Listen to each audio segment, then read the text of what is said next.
Happy Wednesday, everybody, and welcome to the latest installment of the Wednesday webinar series. Tonight with our speaker, Dr. Kevin Haynes from HealthCore. Very excited to have Dr. Haynes with us on today. As you may or may not be aware, this webinar series is a part of an entire summer list of webinars that we're doing where we focus on the vision aspect from CareerScript. So with CareerScript, we focus on pharmacy career development and give you aspects of vision, direction, and accountability in the future of your pharmacy career. This webinar series does focus on that vision component, and we have flavors for every need and desire as it relates to pharmacy career development. Dr. Haynes is with us this evening, and we'll focus on his career as it relates to secondary outcomes research and epidemiology. I'll turn the stage over here to Dr. Haynes in just a moment. We'll start with an introduction from Dr. Haynes. We'll then move and learn more about the folks here on the phone. We'll walk through, and Dr. Haynes will do the bulk of his presentation, and we'll give you the opportunity towards the middle to actually weigh in on what direction you would like for him to take the rest of his talk. At the end, we'll also leave time for questions and answers. So without further ado, it's my distinguished pleasure to introduce to you Dr. Kevin Haynes. Kevin? Thanks, Scott. So actually, this will be a nice sort of chat on a developing career, and I like to say developing because I think it's always moving throughout time. I'm constantly redeveloping myself through my pharmacy career. Scott, can you go to the next slide? Yep. And so I started actually with Scott at Ohio Northern and obtained my PharmD degree in 2001. Following completion of my PharmD, I always knew that I wanted to do research, and even in pharmacy school I sought out opportunities to do research, having done a drug development summer internship with Pfizer, as well as seeking out some rotations within the pharmaceutical industry. And that led me on a path to this UNC GSK fellowship. And I really encourage those types of opportunities to do post-PharmD training in some capacity to start to develop careers into different directions. It really opens up a lot of doors. This was 1 year at UNC and 1 year at GSK in drug development, and really got exposure to both the pharmaceutical industry as well as academia, which I was on the fence about with regards to my career. That actually led me back into academia after having the year at GSK working on phase 2A drug development protocols, to the University of Pennsylvania, where I obtained a Master's of Science in Clinical Epidemiology, and really just get plugged into a phenomenal group led at the time by Dr. Brian Strom, to really hone a skill in pharmacoepidemiology and really marry the two disciplines of pharmacy and epidemiology to study adverse drug reactions. And I spent 12 years at the University of Pennsylvania, transitioning through a couple of different positions, but ultimately spending the majority of my time as a senior research investigator working on a variety of projects. So I am a pharmacoepidemiologist, and last year I actually made a switch back to sort of a commercial side, and I'm now a director of clinical epidemiology at a company called HealthCore.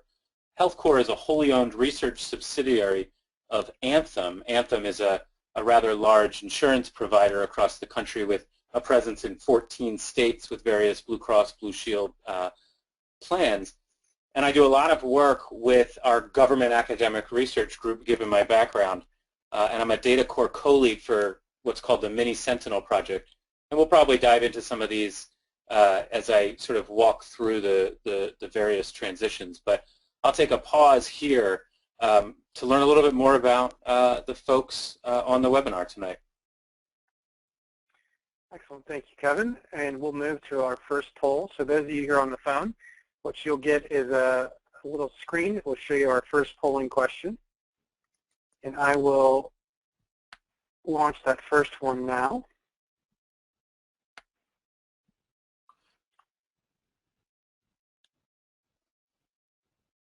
So the first question, my pharmacy graduation date is/was 2016, 2017, 2018 or later, or perhaps you already graduated within the last 5 years or more than 5 years ago.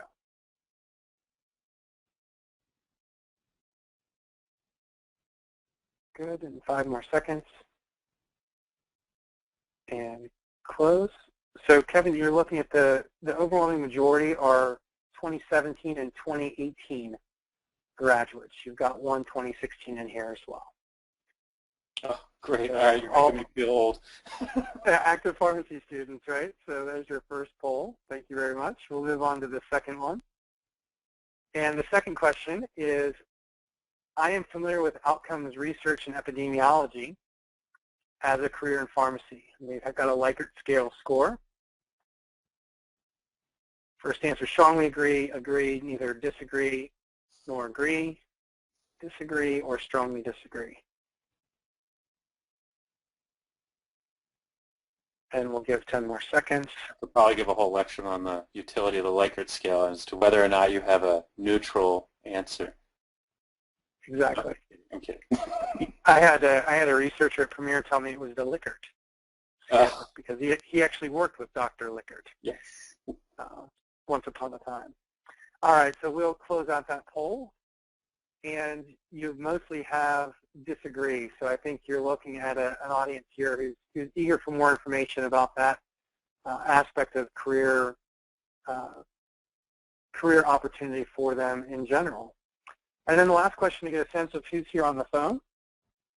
I have or plan to complete postgraduate training in pharmacy, either fellowship, residency, master's, etc. Well, I guess I already stated my opinion, so now we're going to get social desirability bias with people saying yes, right? So be honest. Right. We should put you on mute while we're going through the survey questions. So you're not influencing or biasing our polls. All right. So it looks like the overwhelming majority are either yes or undecided at this point, Kevin. The majority being yes. So you've got a group of yet to graduate students who don't know much about your epidemiology background, but do have interest in pursuing postgraduate training. As you hopefully that information is valuable to you as you proceed here in the webinar. And I will go back to your next slide and turn the stage back over to you. Great. So as I started to mention about my path, and it really does follow what I've outlined here on the screen with regards to going from the pharmacology that you learn in a pharmacy school setting to the clinical pharmacy that you learn in the advanced pharmacy courses and the application in clinical rotations, which many of you are either on or beginning to embark on in this next year. And then I advanced into sort of epidemiology, which is really the classic example is the study of the determinants and the distribution of disease in populations. And the way I look at epidemiology is, the classic epidemiologist is doing things like, there was this outbreak of food-borne illness and tracking it back to a source of green peppers from a farm in Idaho and distributed to different restaurants. And where I come at with it is, an infectious disease epidemiologist thinks about what is the exposure that caused the outcome being infectious disease. My interest is what are the drug exposures that lead to adverse drug reactions. So take ACE inhibitors and cough or angioedema as sort of a classic example. So ACE inhibitors is my green peppers, if you will, and cough is my infectious disease. So I'm really just using the science of epidemiology and applying it to clinical pharmacy, and that's where we get pharmacoepidemiology.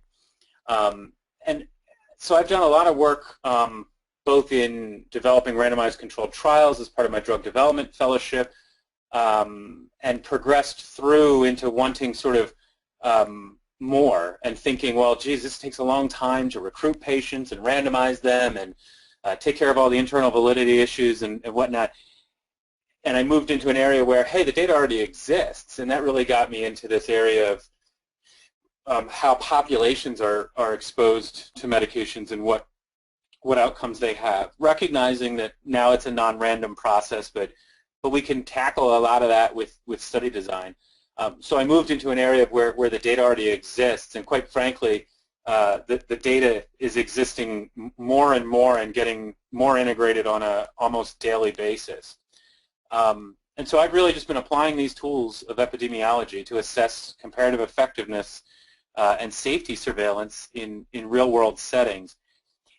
And at HealthCore, we have, which I think I have on my next slide, if you want to go to the next slide.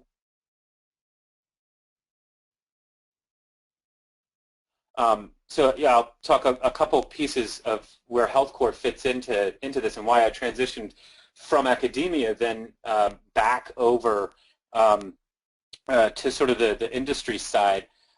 So within my role at Penn, I got plugged into what's called the FDA Sentinel Initiative, which was a congressional mandate that the FDA build a national infrastructure for active medical product safety surveillance. HealthCore is a member and contributes about 50 million patients in this distributed database. And I've been fortunate enough to have been the DataCore co-lead for the last couple of years, and it is an absolute phenomenal experience. If you get the opportunity to sort of Google Mini Sentinel, which was the pilot project, and it's kind of amazing to have a pilot project be 180 million lives. There are 18 data partners spread out across the country, the Kaiser Permanente system, if folks are familiar with that system, Aetna, Optum, which is United Healthcare Data, ourselves, and Humana are sort of the big four. And all of those organizations have got their data in what's called a common data model. And a group at Harvard Pilgrim in Boston, they write SAS code and distribute it across all of those sites. We run it on our data, and it creates aggregate data sets for the FDA. And if folks are on the line are familiar with dabigatran and the new anticoagulants, of course they're new to Scott and I, but they're probably not new to you guys.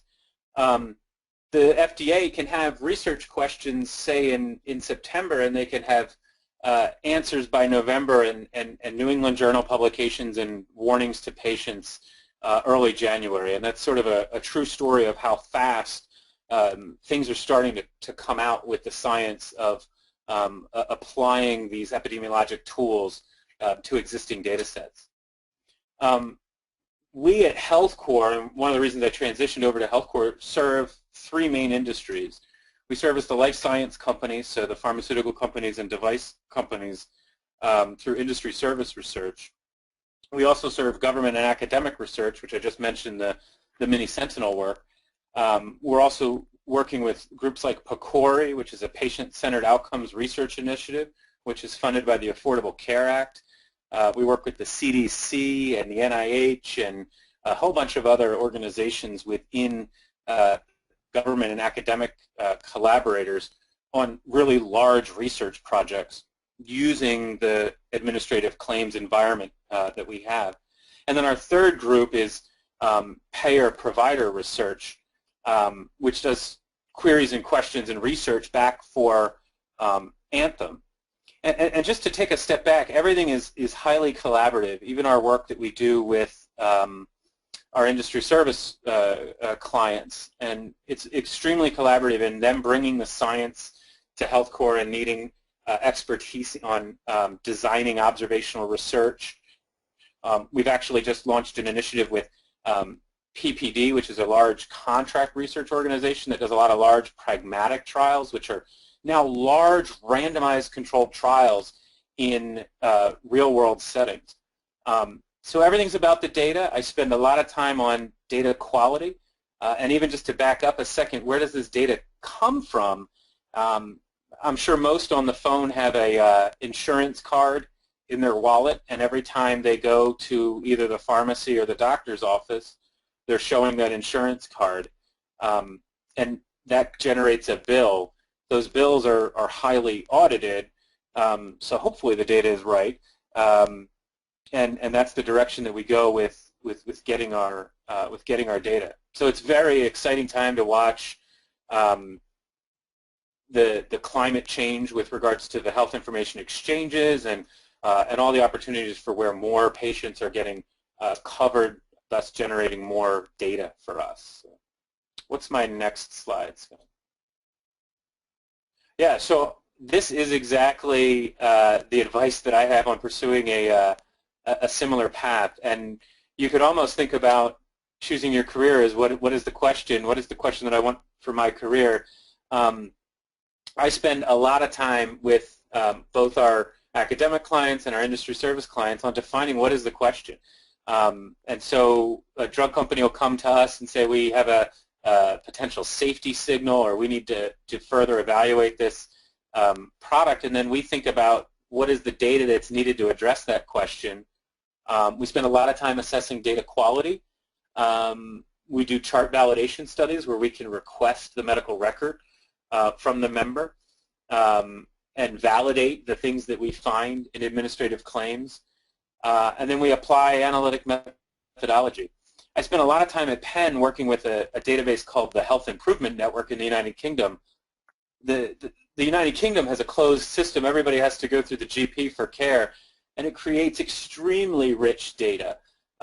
Although still you sort of lose some things when they go to the hospital. But these are all the types of questions that we have to think about from a health systems perspective, as well as from a pharmacologic situation, as well as sort of the social and how patients traverse these over time. And so it really takes advanced skills beyond just pharmacy. So I encourage folks, as we saw in the poll, I encourage folks to obtain deeper clinical knowledge in, say, oncology or in critical care or whatnot. I mean, we just had a dinner last night with a couple of oncology pharmacists to start thinking about how we could, as Health Corps, we can gain more clinical knowledge into our research. Likewise, if you're really interested in the science, I would encourage going for a master's degree or a PhD, the Masters of Public Health, if it's tailored in the direction of some of the traditional epidemiologic methods. Fantastic opportunities to develop the analytic skills to address these research questions. And I can't stress enough attending professional meetings to network and learn. I've been going to the International Society of Pharmacoepidemiology, which if you're adding to your list of things to Google, Google the pharmacoepidemiology.org. They have an international meeting, and I've been going for the last 12 or 13, actually coming up on 14 years. And it is a phenomenal meeting. It's a small meeting of about 3,000, which is just a great opportunity to get plugged in, poster sessions, and people are talking about their science. There are booths to talk about some of the given data vendors and folks who have access to these large data sources. And I say this, surround yourself with people smarter than you. That's sort of a sage advice. You never want to be the smartest one in the room. There's always got to be somebody to learn from, and you never will be. And so keeping your ears and eyes open for research questions, and then thinking through critically how to address those research questions, both from a science perspective and from a clinical perspective. Scott, I think I'll turn it back to you. Excellent, Kevin. Thank you. That was spectacular content. We'll turn it back to the audience here now to give us insight on where to take the last 5 to 10 minutes here. We'll leave maybe just a minute or two extra for some Q&A. So here are your options. What direction, select a topic you would like for Dr. Haynes to take the rest of the conversation. More about outcomes research as a pharmacy career, more about Health Corps as a pharmacy employer, Dr. Haynes' advice on pursuing a similar career in outcomes research, or where he feels the future of pharmacy research is heading. So we'll give you 10 to 15 seconds here.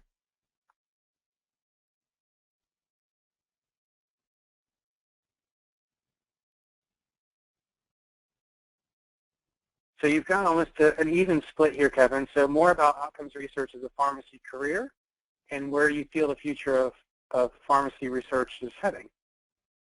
Oh, interesting. So okay. Those are kind of your two topics here. I'll close the poll, and I'm actually going to turn it back here to our slides. You've been kind enough, while you're going through the Q&A, to provide your contact information for our audience, and I'll give the stage back to you.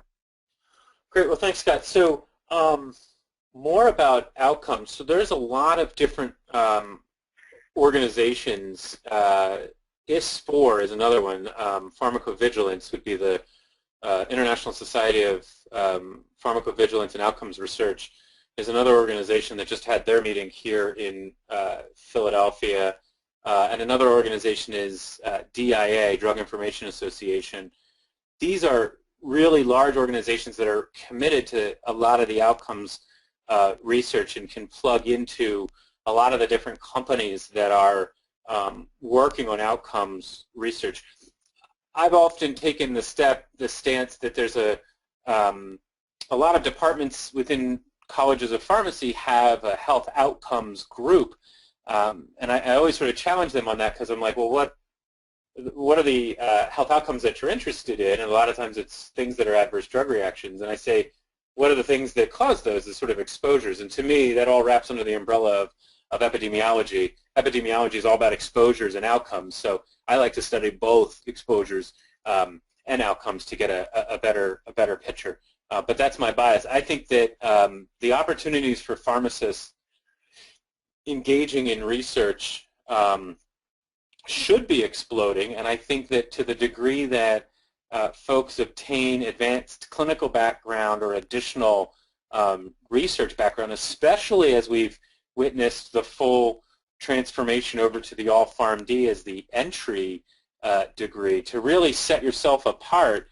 to get an advanced degree, either a PhD or a master's to delve into the science, or at least a residency and or specialty residency to delve into the clinical background, or really all three, opens up a lot of opportunities, and it's really something that a lot of the companies out there are looking for. Companies like Research Triangle Institute in the Research Triangle Park, RTI, they're a global company, and there are tons of international pharmacists that are working in this space. The Netherlands is always disproportionately high. I have not met a person from the Netherlands who is not somehow related to pharmacoepidemiology.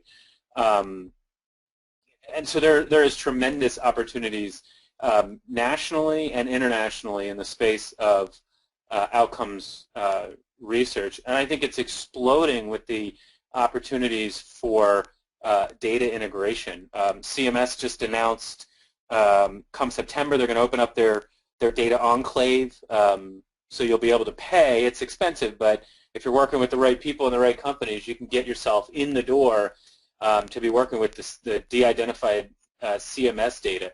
There are data sets that are publicly available to download. You can download the state drug utilization database and do a residency project on utilization of various drugs across the country. There's National Ambulatory Medical Care Survey and a ton of National Hospital Discharge Summary. There's a ton of publicly available data sets from the Centers for Disease Control that can allow for some tremendous projects to begin to seed the opportunities to do more in this space. So I'm hopeful for the profession, such that folks can take the clinical backgrounds that they've learned in pharmacy school and hopefully advanced in a residency, and begin to apply that. There's other avenues too to go with regards to health policy and some other things. A lot of the great schools, UNC, UCSF, Ohio State have some, and University of Michigan just off the top, have some great presence at our international meetings. Harvard and Penn are two of the really big powerhouses for pharmacoepidemiology and outcomes research, and I'll leave it at that, I think. But feel free to reach out to me if you have any other sort of specific questions. Excellent. So what we'll do at this point, we'll open up the line for some Q&A. So within either the question or chat line, if you could enter in any questions you might have for Dr. Haynes. And it looks like we've got the first question here, Kevin. I'll paraphrase it just a little bit. The question is quite simply, do you do a lot of publications in your day-to-day work, and what's the most interesting topic you've published on? Oh, wow. Yeah, I just actually looked at my publications. I have 63 publications. I just submitted one on Monday as a commentary. I think one of the most interesting ones that I had the opportunity to publish on was the tumor necrosis factor alpha agents in a distributed network. We had looked at malignancy outcomes and saw that there was no increased risk of malignancy. So I usually tell family that when they're listening to those commercials for the tumor necrosis factor alpha agents and they go, slight risk of malignancy, which always makes it sound like it's some, oh, my doctor can take care of that. We all know what malignancy is. But we did a really nice safety study to show that that there's not an increased risk above the background risks with the other therapy agents that are used to treat RA, Crohn's, psoriatic arthritis, psoriasis, etc. Excellent. We have another question here. How much of what you, well, I might paraphrase this one a little bit too. How much of what you do in your day-to-day did you learn while in pharmacy school versus after? Oh, wow. Mostly after. But yet I think I learned a lot of non-pharmacy in pharmacy school that I apply daily. So just interacting with folks and doing those types of things.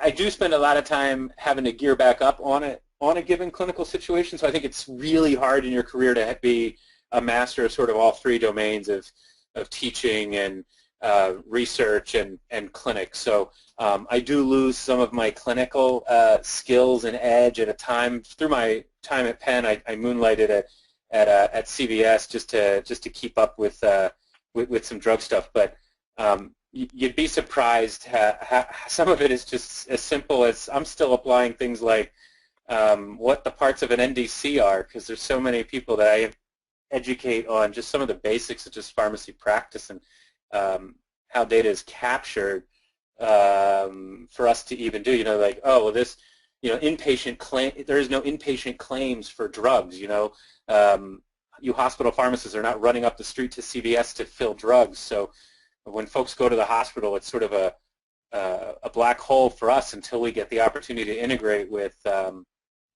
hospital data, which we have done in the past. Well, Kevin, it looks like there are no more questions here. We'll give people maybe just one more second. I did want to extend a sincere thank you from all the folks here on the webinar this evening and from all of us here at CareerScript. As a small token of our thanks for your time and sharing your expertise with us, we've made a donation to the charity of your choice, American Cancer Society, as a small token of our thank you. And it looks like we have no more questions. So again, Kevin and those of you on the phone, thank you very much for your time this evening. We hope you found the webinar very educational and very useful. The recording will be posted to CareerScript after the session is over, and you do have handouts available for download that include the slides from this evening, as well as information on subsequent webinars in our Wednesday webinar series throughout the course of the summer. With that, I'll wish you a pleasant evening. Dr. Haynes, one last very sincere thank you very much, sir. We appreciate it. My pleasure, Scott. All right. Have a good night, everyone.